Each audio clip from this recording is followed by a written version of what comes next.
Welcome back. This is Chef Brandon, and so today I wanted to make for you a Thanksgiving item that I really enjoy making, and it's cranberry sauce. I do like the gelatinous jiggly can thing that comes out. I do enjoy that, but I am a chef, and I've also really loved making my own cranberry sauce, and it's very easy to do. We're going to be making 2 bags, which is more than enough cranberry sauce for the evening. You're going to need some sugar. I like to add either pears or apples, or in this case I have some Asian pears, and this is just sitting in some water. I have them peeled and diced, and then I put some lime juice in the water just to keep them from browning. I love using pomegranate juice, and this is a pomegranate blueberry, which is really going to help with the nice dark color. And then at my market, some satsumas were in season, and these are really big and juicy. And I'm going to use these whole because they're going to break down into the dish. And I went ahead and zested 2 of them also. So we're going to put everything in the pot, get it working, and I'll show you how it goes. So first we're going to start with our fresh cranberries. And we're going to put these right inside. So for today I'm going to be using 2 packages. So we're going to put 2 packages right inside. So if you like your cranberry sauce very sweet, or if you like it sour, typically it's about 1 cup of sugar per package. But I like to keep it a little bit more sour than sweet. So I'm gonna be putting in about 3/4 of a cup. So that would be 1.5 cups for 2 packages.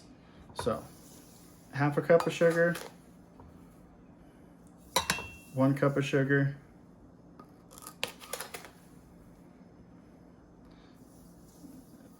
1.5 cups of sugar.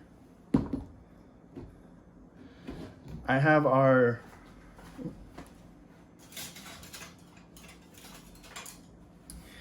the pears, and they're sitting in water with a little bit of lime juice. So I'm gonna use that liquid, just a little bit to get it started.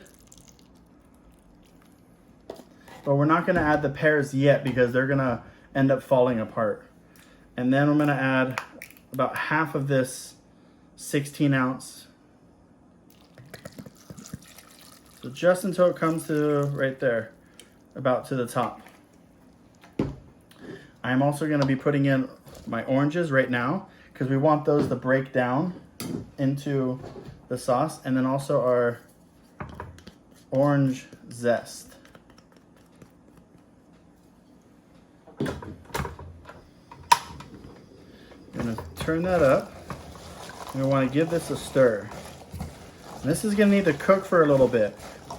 What we want to happen is we want all these cranberries to kind of pop, and they're gonna soften. And you want all these flavors to come together. I'm stirring to make sure all the sugar is dissolving into the liquid. Okay.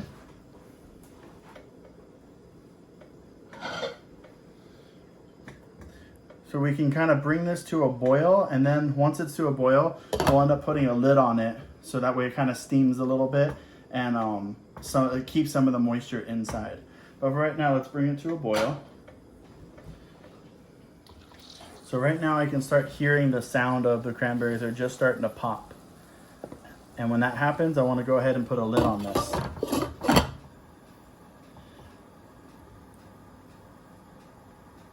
Now we just want to cook it just for a little bit longer. So now let's take a look at it.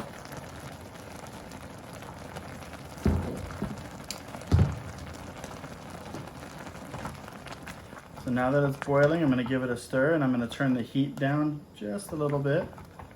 So you can see a lot of these have popped now.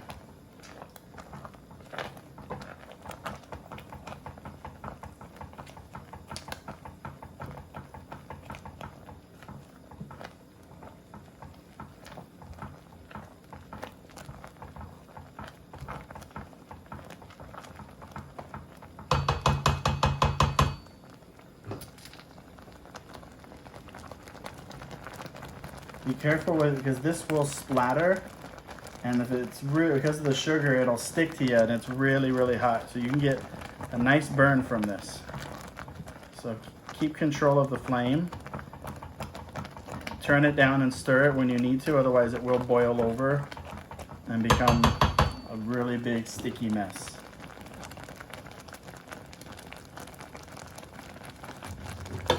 It's always good to put a lid on it if you want to not have a big mess to clean up afterwards. So at this point, it's almost done. Just be careful with the splattering when you stir it, so just turn it down even lower.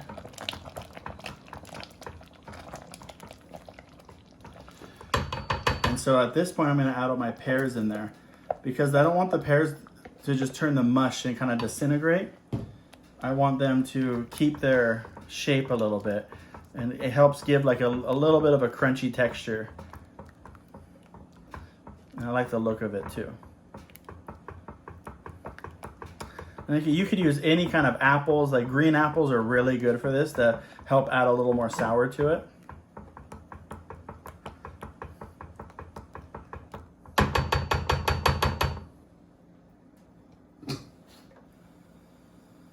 So just bring this back to a boil one more time, and then that should be it.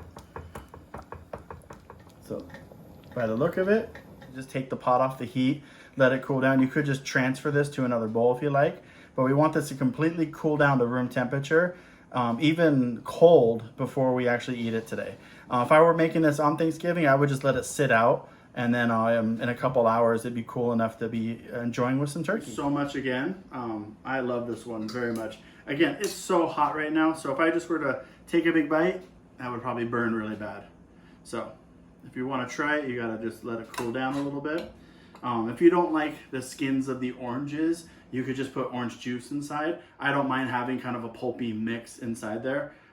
It's kind of more like a little bit of a relish almost than like a cranberry sauce. And you could strain this so it's smooth and then you have a sauce, but I really like having the kind of chunkiness that goes really well with the turkey. So it's kind of cool that this is like liquid magma. So cool it down.